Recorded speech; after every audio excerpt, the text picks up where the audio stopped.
All right, welcome back. Be the boss of your money. Excuse me. I skipped yesterday. Just things come up. It's not quite a vacation week, but we are 2 days before Thanksgiving. Regardless of if you watch this before or after Thanksgiving, this is an important topic. It's about your estate plan. It's in particular about anybody who thinks that they're going to do a simple will. There's no such thing as a simple will or a complicated will. There's only such a thing as a will and an estate plan that matches the complexity of your needs. And if you have a complex situation, you don't get a simple will. Not that a will should be more complicated than it should be. It's just that what you needs to be the right match for your goals. It's not like, well, I've got this and that. We're going to talk about that in a minute. Nvidia, the stock is off a little bit in aftermarket trading. It's not a surprise that stock has sold off a bunch of times after it reports earnings. The important thing to know is that they reported revenue up about 200%, confirming the AI technology boom is alive and well. And you should know what's going on with the stock because this is probably the most important stock on the stock market now. It might not be the biggest, but it's damn near close to being one of the biggest. So let's roll the intro and then we'll be off in a couple of minutes. But please hear me out with what I'm talking about with the estate planning stuff. This is an important thing and I don't want you to screw it up.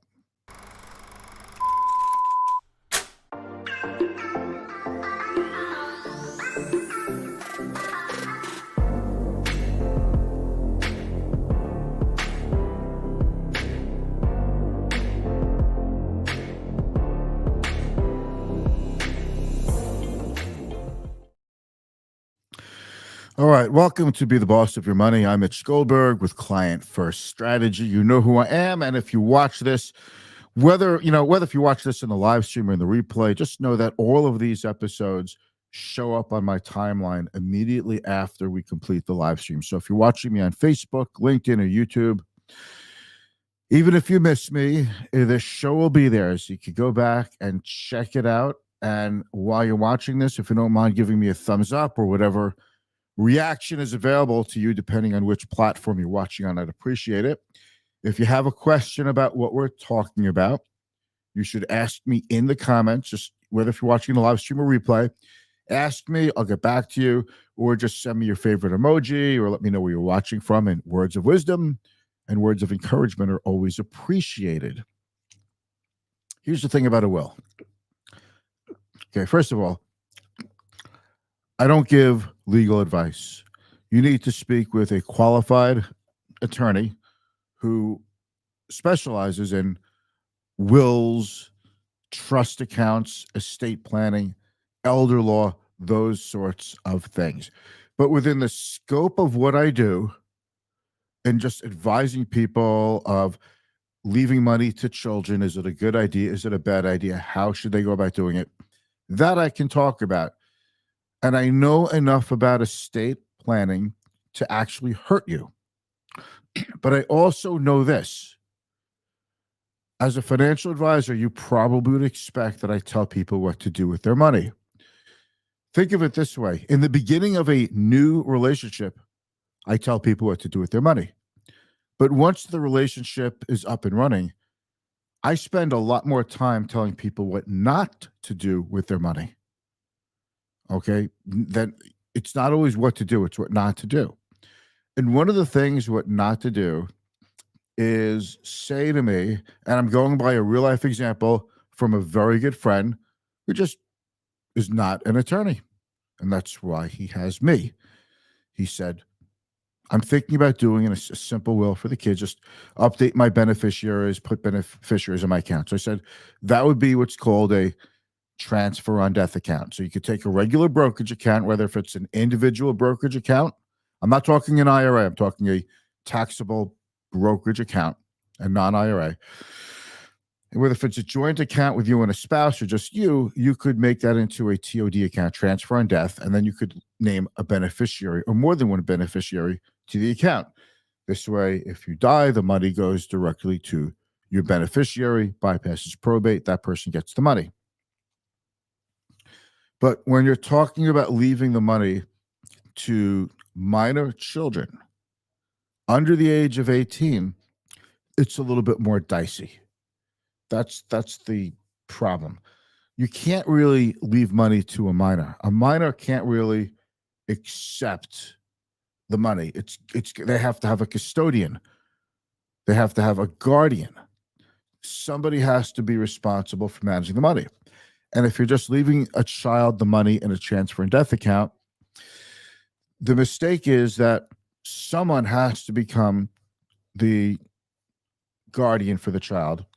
It might not be the person who you want for the child.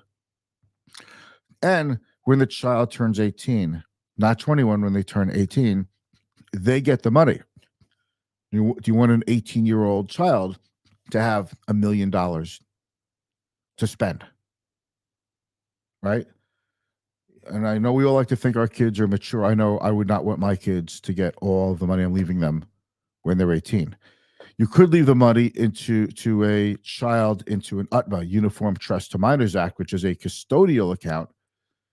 But then the child would get the money when they turn 21, age of majority. So 21 is kind of young too. And how do you want them to get the money? Maybe you want your child to get some of the money when they're 21. Maybe you want them to get money before that for college at 25, at 30, at 35. Depends on how much money it is. And maybe you want to make sure there's a little something left for when they're even older. There's lots of ways to leave money, and it's a personal choice. It's not up to anyone else to knock how you do it. But the important thing is your wishes need to be set in place before you die or before you become incapacitated. That's why you need to do this right. So you need to speak with a qualified attorney who understands wills, trusts, accounts, who also knows how to look at you in the eye and have the empathy for what you're trying to do for your children. So please don't call me or your financial other. If you have a financial advisor and it's not me, heaven forbid, but don't call me up and say, I want to do a simple will and put a beneficiary designation. If your kids are older and you trust that they could manage the money you leave them, then by all means, you could make them a beneficiary on your accounts. Again, this isn't for IRAs because IRA accounts, they come pre-populated with the ability to put a beneficiary designation in them. But a regular taxable brokerage account does not, but you could still do it. It's just an extra piece of paper. It's one extra piece of paper. That's all it is. But you want to make sure your children get the money the right way. You don't want to just run to your bank account and your brokerage accounts and just put a beneficiary designation without doing it right. Because in an estate plan, there are things like, what about DNR, do not resuscitate orders? What if you have company stock? What if you work for a private firm and you have assets with that firm? What if you have life insurance? A lot of us have life insurance for well over $1 million. You died. You want your minor children getting all that money right up front? Maybe your wife would get it, but what if you perish together? Look, these are the nasty things that we have to talk about. And these are the things that I will put front and center right in your face, not because I'm trying to be mean, but because I'm a financial advisor and I have to help you get your ducks in a row. I consider it my duty to do this and to make sure you have peace of mind and to make sure if the unthinkable happens, that there's a plan in place. And once you're incapacitated or dead, it's anybody's guess how things go. It's just a huge pain in the neck to work with assets that aren't properly addressed. It's a horrible thing for the family Yeah, you could think, well, they're getting money. No, but it's a lot of stress. It's a lot of expense, and it's a lot of time. And you don't want your family wondering if is there anything else, or is there anything missing. So this is why an estate plan is such a big deal, and I want you to do it right. Okay, Rita, thank you so much for the heart, and it's so nice to see you, Rita. Thank you very, very much. I don't know if you heard, but the Sierra Ridge Gang is going to be back in Arizona next spring. Stay tuned. It'll be great if we could see you there. And let's talk about the other thing going on. And that's Nvidia. A couple weeks back, I said the big things are quarterly earnings, inflation figures, and Nvidia's earnings. This is pretty much the last really big earnings report we're going to get for the year. And man, oh man, Nvidia delivered with a 200% growth in revenue. Huge numbers, an unassailable position in the chip business. Their chips are expensive, and you need a lot of them for AI developments, AI software, AI growth, artificial intelligence. Nvidia is at the center of the artificial intelligence revolution. We had a lot of big gains in the first half of this year on the hype of artificial intelligence. Nvidia tells us today it's not all hype. Nvidia tells us today it's not all hype. There's a lot going on and a lot of demand, and Nvidia will continue to be the centerpiece of artificial intelligence. Artificial intelligence can't come to your house and fix your air conditioning unit in your garage or in your attic. See, if you live in Florida, I found out your air conditioning unit is not in your attic, it's in your garage. But if you live where I live on Long Island, the air conditioning unit is in your attic, right? Okay. But what artificial intelligence could do is it could predict when you're going to need a new part. It could order the part, and it could send a technician out for you and let you know. That's one thing that it could do. It could also measure things and decide what the best part is for something, or what's the best way to build something stronger to measure heavy flows of volume and whatever it may be, whether if it's air or liquids, or gas or liquids. There's so many things that it could do. We're just scratching the surface. You are already impacted by artificial intelligence, but for now, it's just a decision tree. It's if this happens, then that happens. If somebody's agitated on the phone and they're starting to press buttons and their voice is changing, artificial intelligence software could route that caller to the right person to help solve a problem and maybe keep that person from closing their account. There's all kinds of things. That's what a company called Verint Systems does, using artificial intelligence. So many things that AI could do. But Nvidia came out with numbers, and we should look at that right now. Stock hit a year high yesterday. Let me close that scroll there. It hit a year high yesterday of $505, all-time high. Stock's up about 245% on the year. It was down $4.65, just a tad bit into the close after a couple of big days already, so no big deal.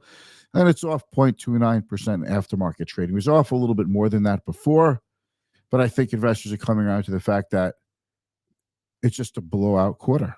And as big as they are, the coming quarters are expected to be blowouts too. Now let's take a look at valuation, okay? Nvidia has a valuation of, you see this over here? $1.234 trillion. But the revenue came out at about $18 billion. So they're at a run right now of $72 billion in revenue. But if they're growing revenues at 200%, you say the stock could be valued a lot, under $100 billion, but trading at pretty big multiple times revenue. But if you go by forward revenue, the company could have maybe $150 or $180 billion in revenue. And in that case, if that's the case, the stock at its current valuation of $1.234 trillion is not an overvaluation. And the stock could go higher. I have to say if, because you never know. Maybe they'll crash and burn. Maybe their chips will go out of favor. Maybe nobody's going to want their chips. Maybe artificial intelligence is just going to go away and nobody's going to need it. And maybe other really dumb ideas. It's not going away. Artificial intelligence is here to stay. Maybe they'll have competition from advanced micro devices or Broadcom or Marvell, but it doesn't look like it. And these companies are trying to develop new chips for artificial intelligence. Intel said they want to develop chips for artificial intelligence, but nobody's come close yet. But the market is growing so quickly that there's probably enough room for all of them. So instead of being a market share battle, it's just a growth market and everybody gets to participate, but nobody's participating in it more than Nvidia. So based on projections, if you take what their revenues are now and what they're expected to be, I think I could see why the street values the stock so highly. So let's stay tuned. I will be skipping the live stream for the rest of the week. I'll be back next Monday, unless something crazy happens. If something crazy happens in the market, I'll be back doing the live stream. We'll be talking about all kinds of good stuff. That's about it. Have a great day. I'd like to wish all of you a happy, healthy Thanksgiving, and I look forward to speaking with you next week.